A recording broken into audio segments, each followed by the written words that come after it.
Okay, dah rekod ke Zah? Dah. Okay. Hello, Assalamualaikum. Hai, waalaikumsalam. Boleh dengar suara saya dengan jelas tak? Sangkut-sangkut tak? Boleh je. Boleh je. Okey. Jadi Syafiza ya nama yang diperkenalkan kepada saya kan? Betul tak? Ya, saya. Okey. Sebelum tu saya nak tanya, line Syafiza okey ke malam ni? Line saya okey je. Saya guna wifi, jadi tak ada apa-apa masalah pun. Okey, baik. Syafiza dekat mana sekarang ni? Oh, sekarang ni saya ada dekat college, dekat university. So, tengah masih lagi belajar. Sekarang ni saya dah minggu ke-8 untuk semester 1. Okey. Saya rasa baik kita berkenalan dululah kan sebelum saya tanya lebih banyak lagi. Syafiza Okey, pun tak boleh. kenal saya pun tak kenal Syafiza. Saya just kenal nama je, saya tak kenal Syafiza asal mana, student mana, kos apa. Okey, baik. Sebelum Syafiza kenalkan diri Syafiza, saya rasa eloklah saya kenalkan diri saya sebab saya ex-counselor kan. Okey, jadi nama saya Nurzu Syazana binti Muhammad Yusri. Syafiza boleh panggil saya Nuzu saja.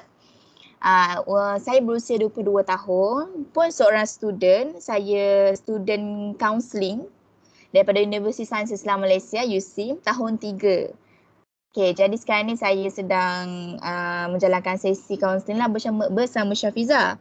Alright. And saya pun nak kenal lah Syafiza dengan lebih mendalam lagi. Syafiza boleh kenalkan nama, asal mana. Okey, Syafiza boleh mula. Okey, terima kasih. Hai Nuzu, saya Hai Syafiza. nama saya Nur Syafiza Aisyah binti Abdul Rahman.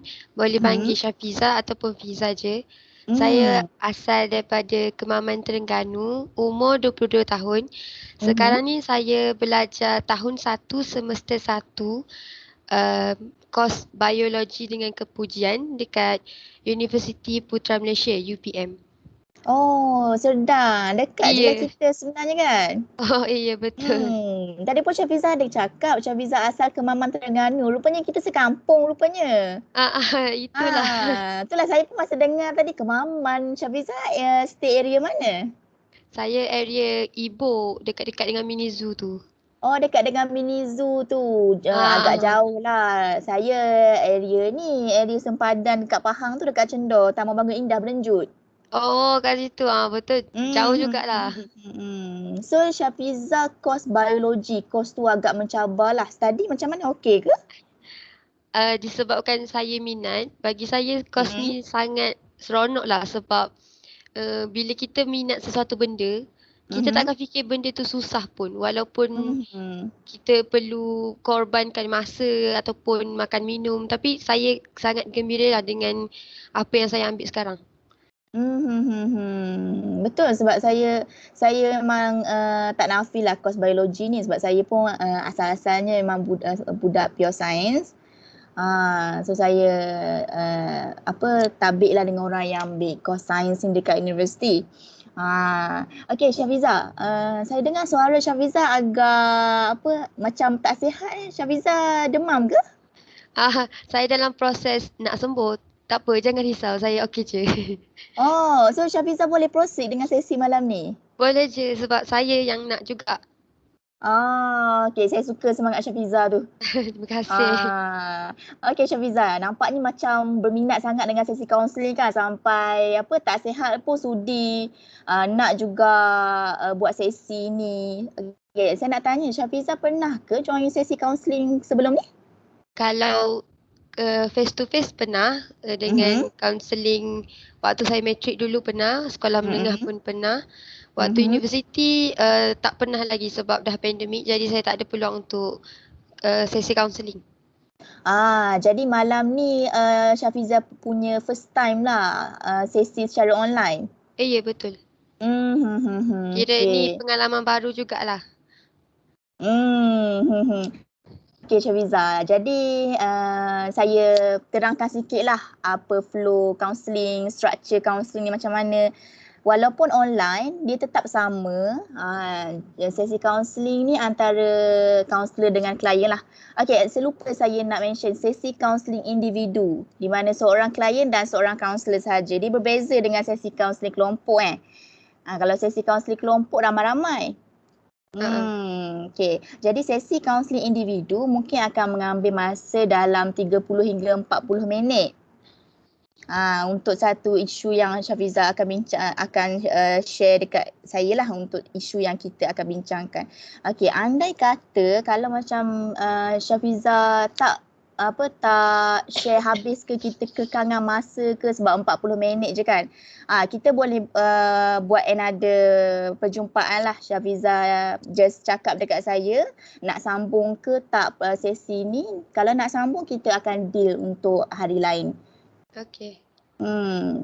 Okey, jadi another structure yang saya nak bagi tahu ialah berkaitan dengan etika kerahsiaan. Okey, saya percayalah Syafiza pun mesti ada pengalaman yang bila buat sesi kaunseling cerita tu akan tersebar macam tu kan. Syafiza ada tak talk yang macam tu? Ada je sebab saya lagi takut lah kalau dengan cikgu sekolah sebab bukan pengalaman saya tapi pengalaman kawan saya. Rahsia dia satu sekolah tahu disebabkan kaunselor mengumpat dengan cikgu-cikgu lain. Jadi tu buat saya rasa takut jugalah. Alright. Jadi malam ni saya nak bagi tahu Syafiza yang Syafiza tak perlu risau tentang apa yang kita akan discuss malam ni sebab kita terikat dengan etika kerahsiaan. Maknanya saya as a counselor, saya terikat dengan etika kerahsiaan bermakna apa yang Syafiza beritahu saya, apa yang Syafiza share, apa yang kita bincangkan malam ni hanya kita berdua sahaja yang tahu. Saya takkan libatkan orang lain, saya takkan bawa isu ni keluar. Tapi, ada tapi. Andai kata isu atau masalah yang Syafiza cerita tu boleh mengancam nyawa ke, mengancam nyawa Syafiza ataupun mengancam nyawa pihak lain, saya terpaksa maklumkan kepada pihak ketiga. Pihak ketiga tu bermakna pihak yang bertanggungjawab lah, pihak berkuasa. Okey, faham? Boleh Syafiza? Boleh. Okey, setakat ni Syafiza faham flow kita? Ya, faham. Alright. Jadi sekarang pun saya rasa dah lebih daripada dekat 10 minit. Okay. Jadi saya rasa kita dah boleh move to next lah. Move to next. Untuk Syafiza cerita dekat saya apa yang Syafiza nak cerita malam ni. Syafiza dah ready ke? Ya, saya dah sedia dah. Okay, kalau Syafiza dah sedia, Syafiza boleh share apa-apa je dengan saya. Syafiza bebas. Jangan risau, bukan hal lah. Apa yang Syafiza cerita tu, saya dengan Syafiza je yang tahu. Okay. Saya boleh start Boleh Syafiza, silakan. Okay. Saya ada satu masalah yang sampai ke hari ni, saya masih lagi tak ada penyelesaian dan saya rasa kalau ada penyelesaian pun saya tak nak buat. Macam tu. Saya ada bekas, saya ada mak tiri. Ayah saya berkahwin selepas mak saya meninggal. Jadinya saya hidup dengan dia dari saya darjah 1 sampailah saya umur 19 tahun. Sekarang saya umur dah 22 tahun jadi bekas mak tiri saya dengan ayah saya dah bercerai lah. So waktu sepanjang saya duduk dengan mak tiri saya, banyak perkara yang berlaku. Dia dera saya emosi dengan fizikal. Fizikal tu taklah teruk, dia lagi lebih kepada emosi lah. Jadi dia mengganggu saya punya pelajaran, saya punya tingkah laku macam. Sampaikan waktu saya sekolah menengah ramai orang cakap saya ada split personality, split character sebab sekejap saya macam mood swing lah waktu sekolah dulu. Macam tu. Lepas tu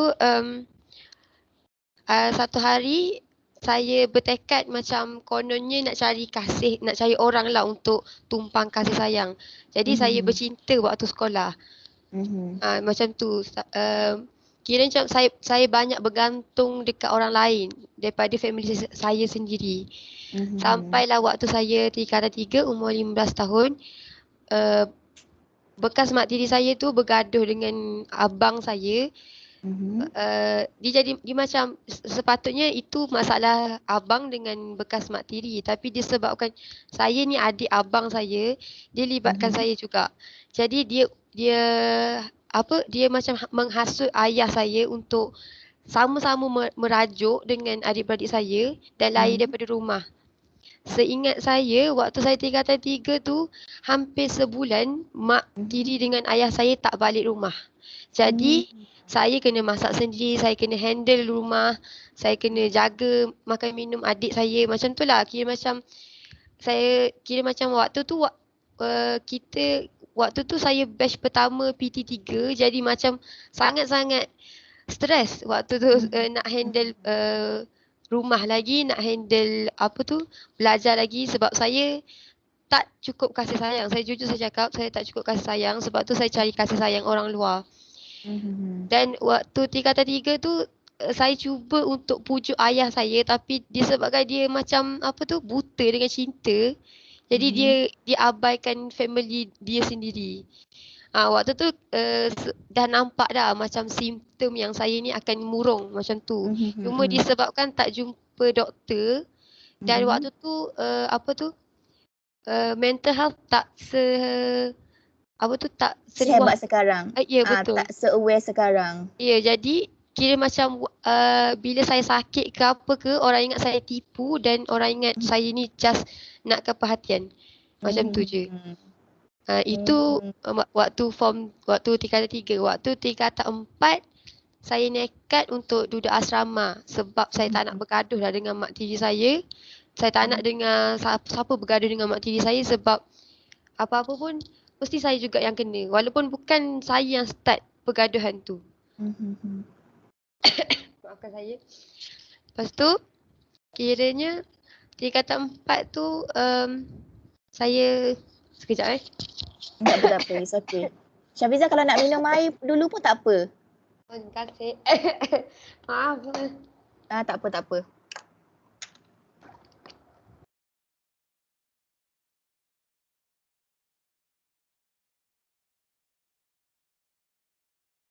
Okay, saya dah okay dah. Sorry. Ha. Waktu tingkatan 4 tu, saya rasa macam saya dah okey lah kot. Tapi ada satu masalah dekat sekolah tu yang waktu saya form 3 result PT3 tak cantik. Jadi saya masuk kelas, sepatutnya saya kelas yang melibatkan accounting macam tu lah. Tapi disebabkan saya nak belajar sains, jadi saya mohon dengan pengetua sendiri untuk masuk. Jadi waktu tu saya dikecam dengan budak-budak sekolah yang kenal saya dengan family saya sendiri, lagi-lagi mak tiri saya. Dia macam dia tak boleh tahu bila saya lebih daripada anak dia. Dia macam dia nak anak dia lebih hebat daripada saya macam tu. Jadi saya selalulah macam kena kutuk. Jadi self esteem saya makin lama makin rendah. Saya makin rendah diri. Saya jadi macam takut-takut. Itu tingkatan 4. Tingkatan 5 saya macam saya lari daripada rumah. Saya tidur rumah kawan saya dengan pengetahuan ayah saya tapi bukan pengetahuan mak tiri saya lah. Saya tidur rumah kawan saya selama setahun lah waktu tu untuk SPM. Jadi macam dia macam perasaan bila kita duduk rumah orang kan, kita tahu kita menumpang. Jadi Betul. tak bebas lah. Jadi macam makin rendah confidence saya. Sampailah saya habis SPM. Lepas saya dapat result SPM saya, mak tiri saya dapat tahu yang saya result SPM saya tu elok lah. Jadi mak tiri saya macam tak boleh percaya. Jadi dia dengan selambanya kutuk saya depan-depan. Dia cakap ni dia panggil saya Echah tau. Jadi dia macam Echah ni bukan bijak pun, kot meniru waktu SPM. Macam gitulah kononnya, macam gitu.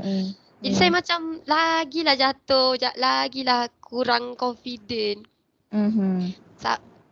Sampailah saya masuk matrik tu, waktu tu memang waktu paling climax lah kot sebab waktu tu dah nak sampai diorang nak bercerai dah. Waktu tu memang climax. Semua benda salah saya, semua benda salah ayah saya.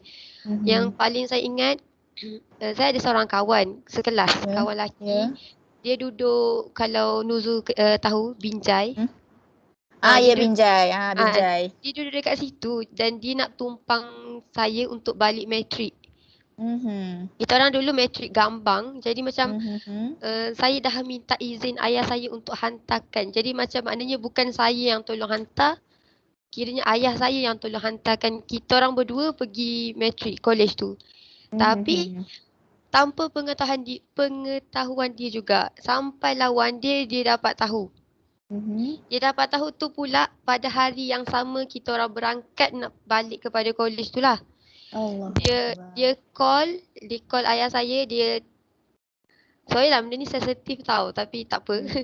Saya rasa tak apa macam Syafiza, tak apa. Kalau macam Syafiza rasa tak kuat untuk share, tak apa, it's okay. Tapi kalau Syafiza nak juga share, boleh share. tak apa, saya pun macam, saya nak kata berdendam jugalah dengan dia. Dia call ayah saya, dia bagi tahu yang ayah saya ni bersubahat sebab saya dengan laki. So kononnya macam saya dengan laki tu berkhaluat lah kononnya. Berzina. Macam tu lah ayat dia. So dia kutuk ayah saya. Suara dia kuat tau. Tak payah buat loudspeaker pun dengar. Dia cakap, kau jantan tak guna, bersubahat dengan anak, khaluat, berzina, macam itulah. Laki dayus, ingat. Yang tu saya memang tak boleh lupa sebab dia kutuk ayah saya sendiri. Dia tak tahu apa-apa. Waktu tu memang tak boleh ajak dia lah sebab dia memang judgemental gila. So memang saya tak nak ajak dia waktu tu. Lepas tu saya tak nak ayah saya dengar. So saya rampas phone tu daripada ayah saya. Saya just nak tenangkan dia lah. Kononnya saya harap saya boleh tenangkan dia tapi terbalik. Jadi macam jadi macam makin serabut. Dan dia cop saya ni memang saya ni ahli ayat dia. Saya pun tak ingat lah ayat dia macam ni, tapi saya ingat tu lah. Sebab dia cakap, baguslah ajak ayah berzina. Ayah tu elok juga pakai kopiah pergi surau tapi bersubahat dengan anak berzina. Sedangkan ayah saya just nak hantar saya pergi matrik je. Sebab waktu tu dah habis cuti. Semenjak hari tu saya nangis setiap hari, setiap malam. Saya tak nak call siapa-siapa, saya tak nak cakap dengan siapa-siapa.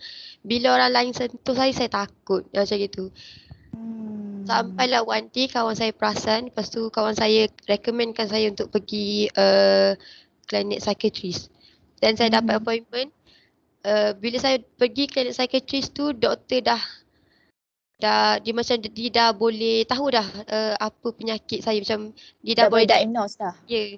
Dia cakap saya ni MDD, Major Depressive Disorder, sebab saya waktu tu saya cakap saya nak mati, saya nak bunuh diri, saya nak bunuh mak tiri saya juga. Macam tu saya rasa macam dunia ni kalau ada dia makin huru-hara, tapi kalau saya hidup dalam dunia ni pun saya tak nak juga.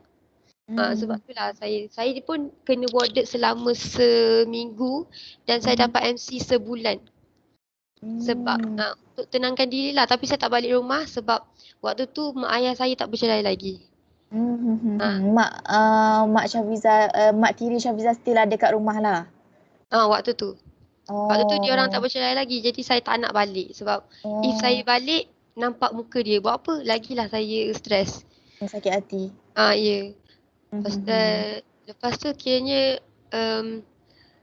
saya dikatakan seorang waktu matrik saya seorang pelajar yang rajin dengan bijak. Semua lecturer puji saya. Tapi disebabkan mak tiri saya kacau saya jatuh. Jadi saya tak boleh nak fokus dah. Saya bangkit semula bila saya dah nak habis matrik. Saya matrik 2 tahun, jadi saya ada 4 semester. Saya bangkit semula waktu saya semester keempat tu lah. Macam tu. Keempat. Sebab saya dapat tahu yang mak tiri saya dengan ayah saya dah bercerai. Jadi saya macam happy lah. Mungkin tu kot jadi salah satu semangat saya naik balik. Macam tu. Okay. So daripada cerita Syafiza ni sangat jelas lah Syafiza berdendam dengan mak tiri Syafiza. Okay, daripada Syafiza kecil, dia dera emosi Syafiza. Dia bukan setakat dera fizikal, dera emosi. Dan kalau ada apa-apa yang berkaitan dengan family, dia akan drag Syafiza. Ya. Ya, dan Syafiza kena uruskan keluarga di usia yang muda. Dan pada masa tu juga tengah, Syafiza kata dia tengah batch pertama PT3 kan? Ya. Ya, saya faham bukan senang untuk Syafiza hadap sebagai seorang student batch pertama PT3 yang Syafiza sendiri tak tahu macam mana format dia. Ya. Nuzul Okay, kita dekat kan sama. Jadi Nuzul pun ya, fahamkan sebab perasaan saya. ya, saya faham sebab saya pun nak handle PT3 tu pun saya susah walaupun saya tak adalah isu sebesar Syafiza. Dan Syafiza pun terpaksa menumpang kasih sayang orang lain, orang luar kan.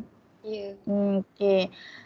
Jadi saya agak saya agak speechless sebenarnya dengan cerita Syafiza. Okey, tapi saya boleh puji Syafiza sangat kuat. Syafiza boleh hadap semua benda tu pada usia muda. Bukan senang nak duduk rumah orang, nak tumpang kawan setahun kan? Ya. Syafiza happy tak masa duduk dengan kawan tu? Nak kata happy betul-betul tu taklah, sebab kan saya cakap tadi, sebab saya rasa semangat saya makin lama makin rendah walaupun saya duduk dekat rumah kawan saya, sebab saya sedar diri yang saya ni menumpang je. Maknanya saya tak boleh nak buat apa-apa. Contoh, saya nak makan pun saya takut nak minta. Saya kena tunggu dia orang offer dulu baru saya makan, sebab saya sedar diri yang saya ni hanya menumpang. Kalau saya buat sesuka hati, saya takut kawan saya anggap saya ni tak sedar diri. Jadi saya sangat-sangat berjaga duduk rumah dia. Okey. Syafiza takut kawan Syafiza anggap Syafiza tak sedar diri walaupun dia tahu Syafiza datang untuk stay rumah dia, tapi Syafiza ada rasa yang dia akan fikir Syafiza ni mengada-ngada macam tu. Ya, betul. Okey. Apa yang membuatkan Syafiza rasa macam tu? Sebab trauma dengan mak tiri ke ataupun kawan tu sendiri ada terlepas cakap ke? Kawan tu sendiri ada terlepas cakap. Kawan tu sendiri ada terlepas cakap. Tapi saya tak ambil hatilah, sebab betul juga apa yang dia cakap. Jadi saya tak apalah, yang tu kira hal kecil je bagi saya. Okey. Jadinya macam mana perasaan Syafiza? Ada better tak antara duduk rumah dengan mak tiri dengan duduk rumah kawan tu? Walaupun rumah kawan tu Syafiza rasa macam duduk dengan orang lain. Which one Syafiza rasa better lagi? Duduk rumah kawan lah, sebab mak dia saya kenal dia waktu saya lagi umur 5 tahun. Jadi kita orang dah rapat dari kecil. Jadi mak dia dah anggap saya macam anak sendiri. Saya rasa mak dia lagi bagi banyak kasih sayang dekat saya daripada bekas mak tiri saya sendiri. Okey Syafiza. Jadi sekarang ni Syafiza dekat dah pun jejak ke degree kan? Ya. Okey. Trauma masa matrik, masa zaman sekolah tu masih ada ke? Zaman sekolah tu Okey, kot ada sisa-sisa. Maksud saya sisa daripada zaman sekolah sebab Syafiza kena dengan mak tiri tu banyak dekat zaman sekolah kan? So dekat matrik pun dah hampir-hampir climax. Syafiza cakap tadi dah hampir-hampir settle dah cerita tu. Jadi affected tak kisah-kisah masa lalu Syafiza tu kepada Syafiza sekarang? Efek sebab saya masih lagi bertatih untuk kenal diri sendiri. Saya tak tahu saya ni macam mana. Saya cuma tahu yang saya ni happy go lucky, extrovert. Lepas tu saya tak tahu lebih daripada itu. Ya, saya walaupun saya ada masalah, tapi saya still lagi boleh happy lah. Macam maksudnya saya boleh, kalau dengan kawan saya takkan ingat pasal masalah ni. Kalau dengan dia je baru saya ingat. Jadi maknanya Syafiza boleh cope lagi lah dengan keadaan. Jangan sampai saya nampak dia lah. Kalau saya nampak dia, lain cerita lah. Saya faham sebab banyak benda dia buat kat Syafiza kan? Ya. Banyak dia efek hidup Syafiza sampai Syafiza cakap Syafiza tak kenal diri sendiri. Sampai kena jumpa sekretari semasa matrik dulu. Jadi macam mana dengan keadaan Syafiza semasa Syafiza fight masa matrik dulu? Ada support system tak? Ada, Alhamdulillah Ada. Alhamdulillah ada kawan-kawan, support system. ada kawan-kawan. Walaupun time tu ayah dia tak faham tau, sebab waktu tu kira mental health ni still lagi orang ramai tak tahu, ada stigma. Ayah pun still lagi nak memahami sekarang, tapi disebabkan ada kawan-kawan yang dia rajin. Dia dah aware dengan mental health. Dia macam dia rajin sangat tau. Dia datang dekat saya, dia tanya, Fiza okey ke? Fiza dah makan ke? Ada apa-apa berlaku ke hari ni? Jadi saya macam, apa yang saya nak waktu saya sekolah dulu, saya dapat waktu matrik. Apa? Boleh Syafiza ulang? Apa yang Syafiza nak? Apa yang saya nak waktu saya sekolah dulu, saya dapat waktu matrik. Macam, saya cakap saya nak kasih sayang. Waktu saya sakit tu memang melimpah ruah lah kawan-kawan saya bagi. Jadi it return back lah. Ya. Syafiza dapat jugalah, walau at least Syafiza dapat juga time matrik tu. Ya.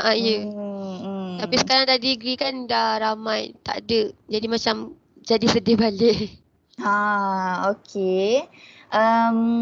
Jadi sedih balik. Okey. Boleh Syafiza kongsi something pasal jadi sedih balik tu? Saya macam disebabkan saya terlalu depend dekat orang. Sebab jadi bila kawan-kawan yang waktu matrik tak ada, saya macam tak tahu nak buat apa. Jadi saya banyak pendam. Satu. Jadi bila saya pendam, tiba-tiba bila saya tak tahan, dia jadi lain.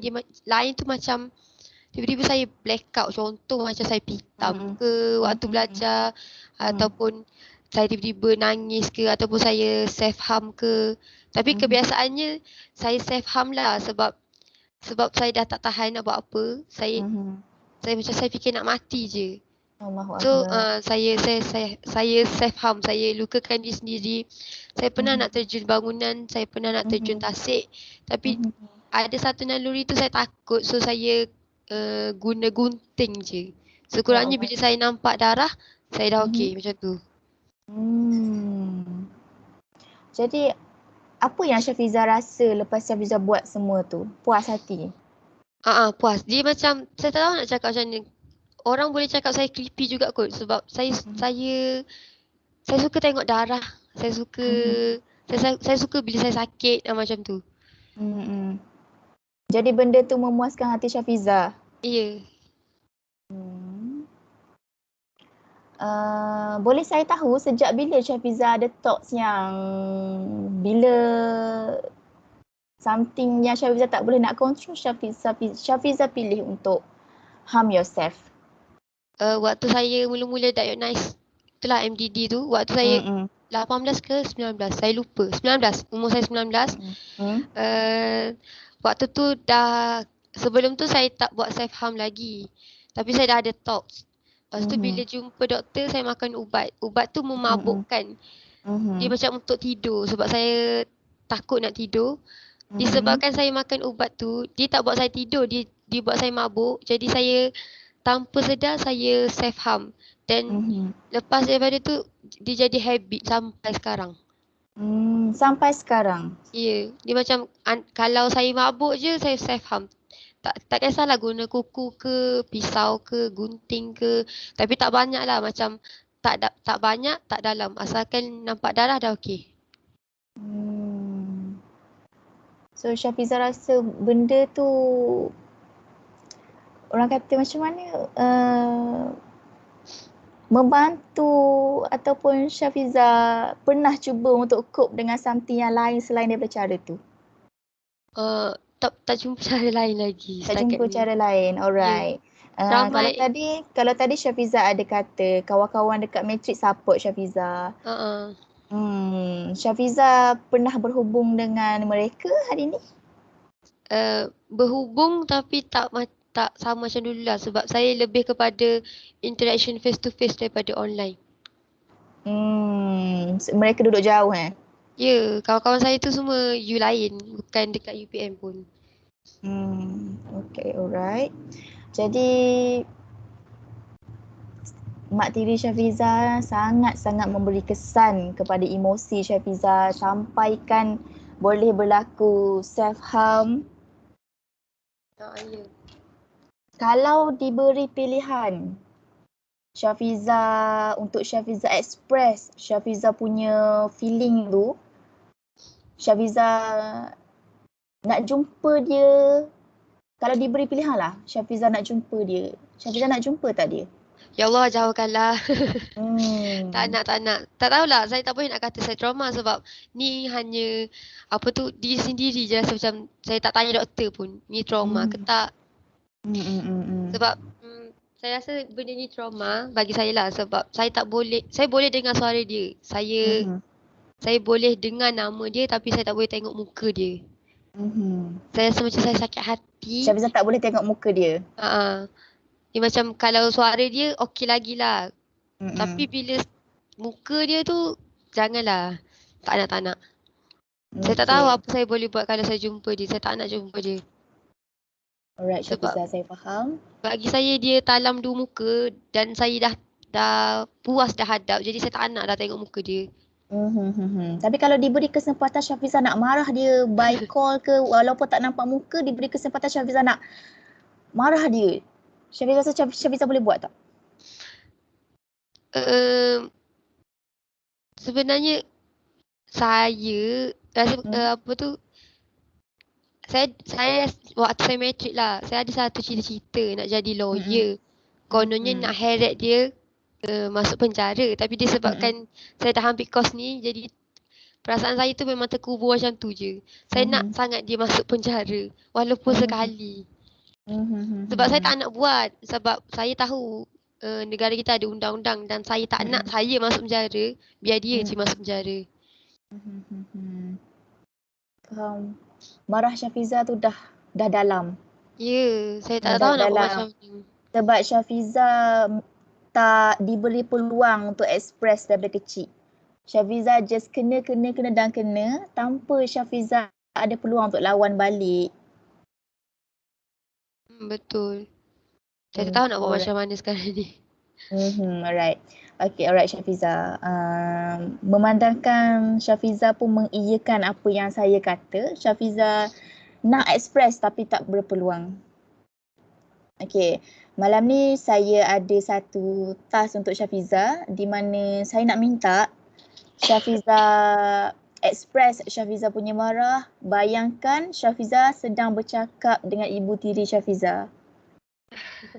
Syafiza luah apa yang Syafiza nak luah. Cakap dekat dia. Walaupun satu perkataan je pun cakap dekat dia. Yang boleh buat Syafiza lega. Yang boleh buat Syafiza lepas sikit apa yang Syafiza terpendam selama ni.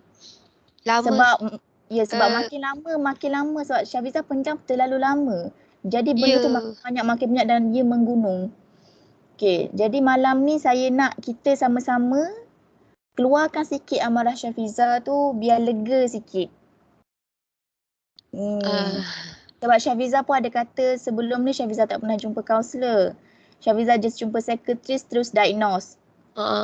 Sebab Syafiza orang kata kritikal dah time Syafiza jumpa psychiatrist tu. Jadi malam ni saya nak kita sama-sama Syafiza luahkan apa perasaan Syafiza dan saya cuba bantu Syafiza untuk keluarkan walaupun sedikit rasa marah tu. Okey. Syafiza boleh tarik nafas dulu, ambil masa dulu, relax dulu. So ni first time tau saya kena macam ni. Oh ya ke? Sebab okey, tak apa, slow-slow kita usaha sama-sama. Kita keluarkan sikit demi sedikit. Waktu saya jumpa psychiatrist tak ada pun saya buat macam ni. Jadi saya macam terkejut sikit lah. Saya macam ni betul-betul first time pengalaman saya. Dan Syafiza ready tak nak buat benda ni?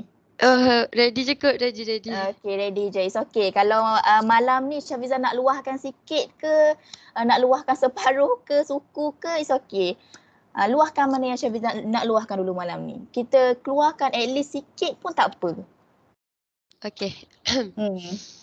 Anggap Syafiza tengah bercakap dengan mak tiri Syafiza. Okay. Dengar suara saya kan? Dengar. Oh, dia dah datang sebab. Okay. Tak apa kan kalau saya tiba-tiba menangis kan? Tak apa Tak kan? apa, tak apa, tak apa. It's okay. Syafizah tarik nafas. Okay, saya dah ready. Hmm. Ibu. Sekejap Tak apa, tak apa. Okay. Ibu, terima kasih sebab jaga Echah dari kecil sampai besar. Tapi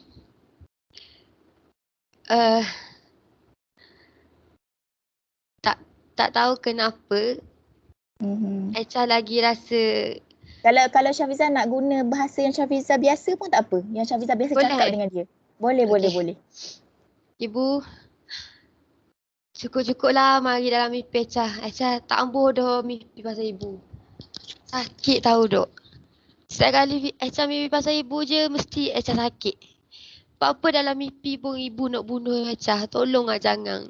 Cukup dekat luar je mulut ibu tu bunuh perasaan, bunuh Echah dulu. Cukup Echah bangkit dah ni. Echah boleh dah belajar. Echah ada hidup baru dah. Abah pun happy dah. Cukup Kaca. Jangan dah minta duit. Tolong Kita orang bahagia dah dengan hidup kita orang.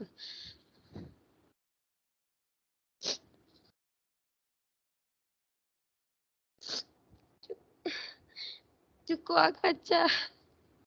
Penat tahu dah tengok muka ibu. Dah lah buruk.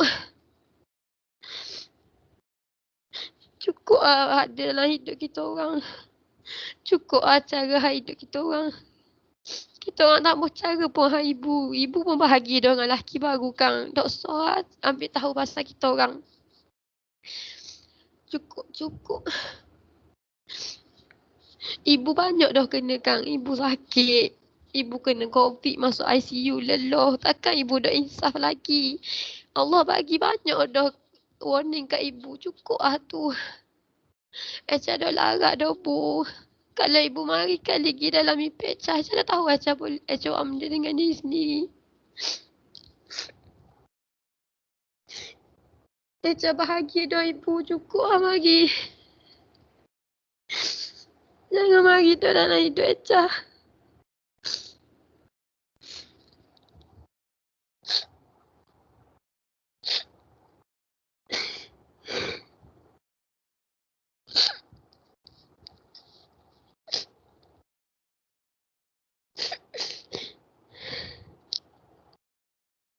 Okay, Syafizah, it's okay. Nangis je.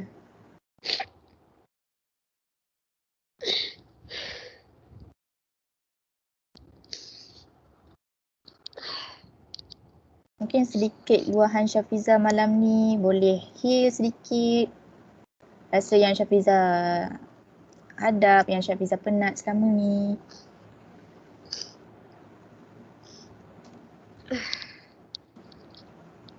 Sorry Nusu, tiba-tiba nangis pula. Tak apa. Tiba-tiba rasa bersyukur online. Kau tak lagi malu tengok saya nangis. It's okay. Sometimes air mata tu bukannya petanda, bukannya benchmark kita seorang yang lemah. Air mata tu sometimes dia penawar. Sebab dia dah lama dah bertakung. Tapi dia tak boleh nak keluar. So tekanan tu makin banyak. Syafizah boleh bayangkan satu balang.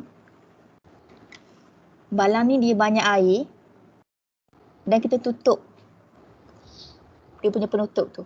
Apa yang jadi dalam tu? Tekanan tinggi kan?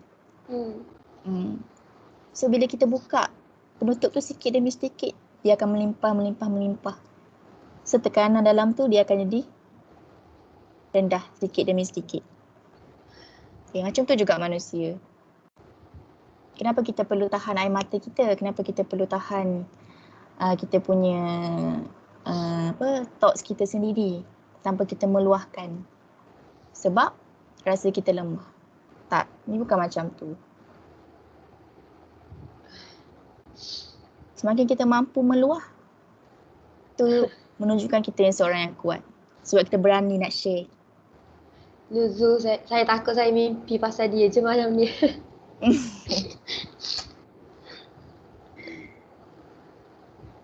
Tak tahu kenapa. Saya tak bagi tahu Nuzul lagi kan yang setiap malam kalau saya penat, tak kisahlah penat buat kerja ke, penat emosi ke apa ke, mesti saya akan mimpi saya kena bunuh.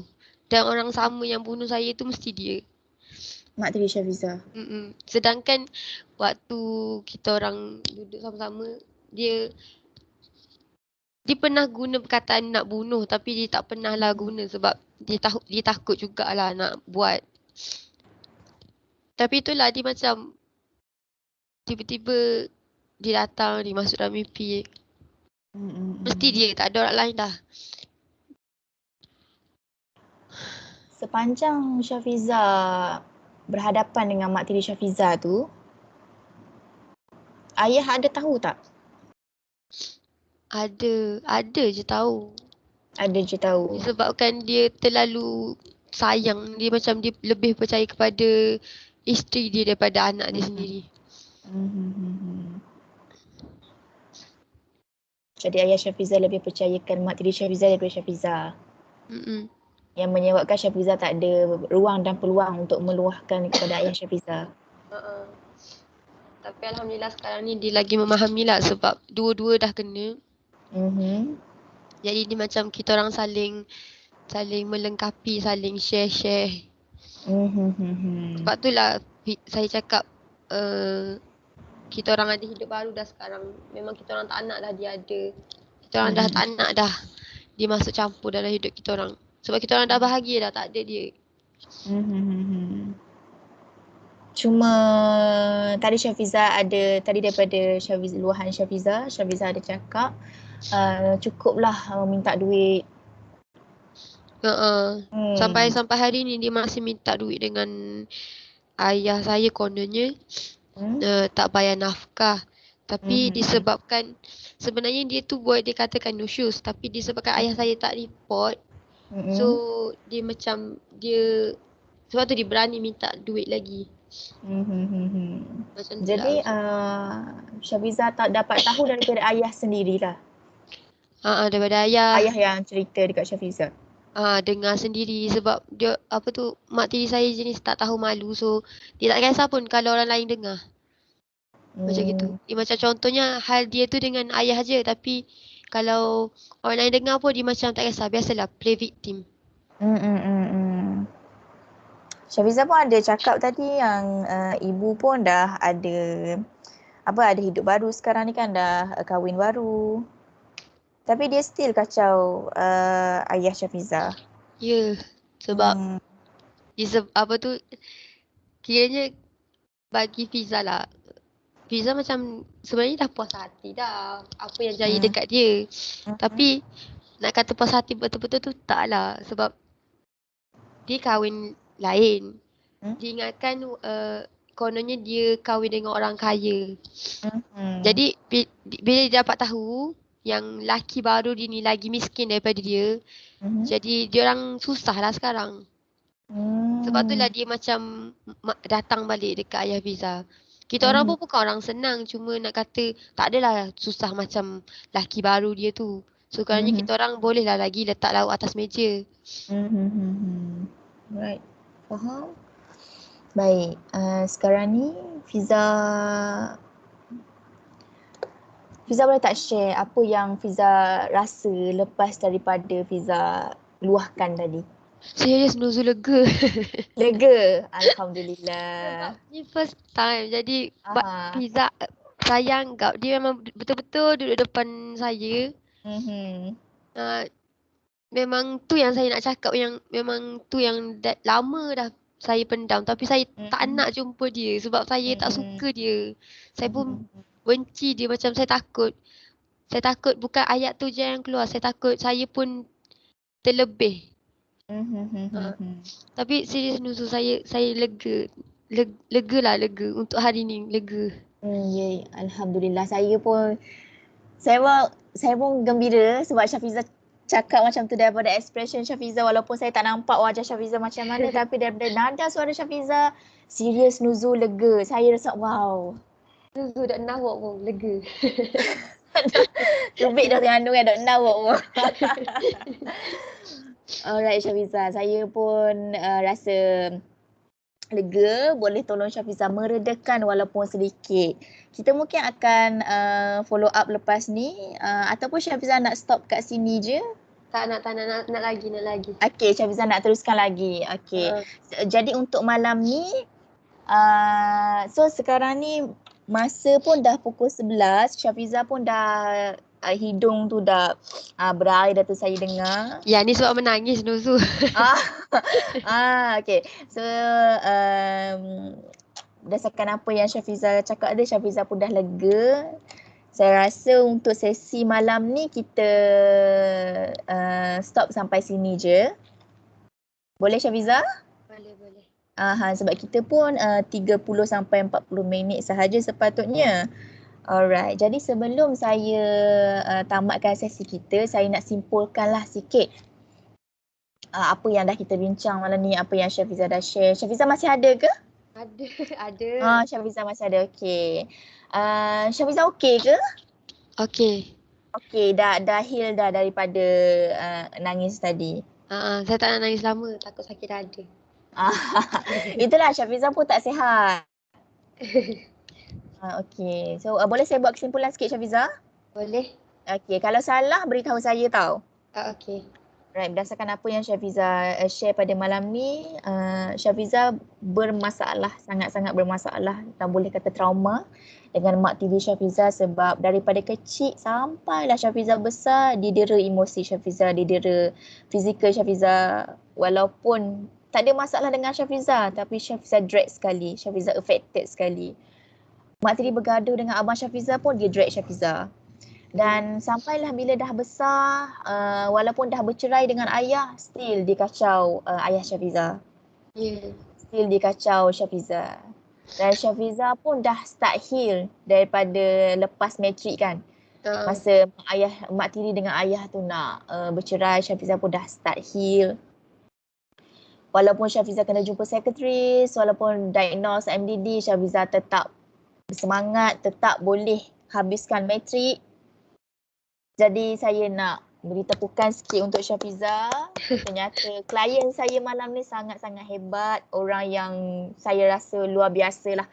Tak semua orang diberi kekuatan macam Syafiza hadap mak tiri daripada kecil sampai matrik. Dan walaupun mak tiri dah tak ada lagi dalam hidup Syafiza, makna kata dah putus dengan ayah Syafiza, tapi masih ada kan, dia masih ada. Dia bukanlah hilang terus. Tapi Syafiza masih lagi kuat dan sekarang sedang sambung degree pula dekat UPM. Bukan biasa-biasa, UPM. Universiti ketiga terbaik, keempat ke ketiga tak silap saya UPM ranking dia. Sebab dia turun naik tau dengan USM. Betul. USM ketiga ke keempat? Tak tahulah. Dia sentiasa turun naik dua tu. Okay, tahniah Syafiza. Syafiza sangat hebat. Saya pun macam, saya speechless. Klien saya malam ni sangat hebat. Dia boleh self development dia. Tapi ada satu benda lagi yang kita kena take note.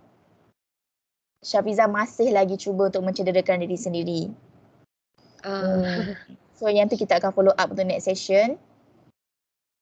Tapi malam ni Syafiza pun dah buat sesi luahan tadi. Syafiza pun dah cakap Syafiza dah lega, saya pun lega, Syafiza boleh keluarkan walaupun sikit. Tapi tak apa, at least Syafiza luahkan. At least malam ni berpeluang nak luahkan. Okey Syafiza, so sekarang ni dah pukul 11, dah lewat malam. Jadi saya nak ucapkan terima kasih untuk Syafiza sebab beri kepercayaan kepada saya untuk Syafiza cerita semua ni. Terima kasih juga Nuzul sebab jadi kaunselor saya. Okey, untuk next session, Syafiza boleh bagi tahu saya bila Syafiza free dan kita boleh deal bila saya free. Kalau dua-dua free kita boleh buat as soon as Okey. possible lah. Boleh. Jadi kita tak terikat dengan apa-apa pun Syafiza, kita fleksibel. Cuma terikat dengan jadual masing-masing je. Jadi itu saja saya rasa untuk sesi malam ni, dan kita jumpa lagi untuk sesi yang akan datang, dan mungkin kita akan fokuskan kepada langkah untuk Syafiza elakkan diri daripada self harm tu. Okey. So okay Syafiza, jangan risau. Syafiza ada saya, kita akan support each other. Saya akan tolong Syafiza sampai Syafiza boleh kurangkan apa yang Syafiza pendam, apa yang Syafiza rasa tu. Boleh Syafiza? Boleh. Baik. Jadi itu saja untuk malam ni. Terima kasih Syafiza. Selamat malam. Assalamualaikum. Terima kasih juga Nuzu. Waalaikumsalam.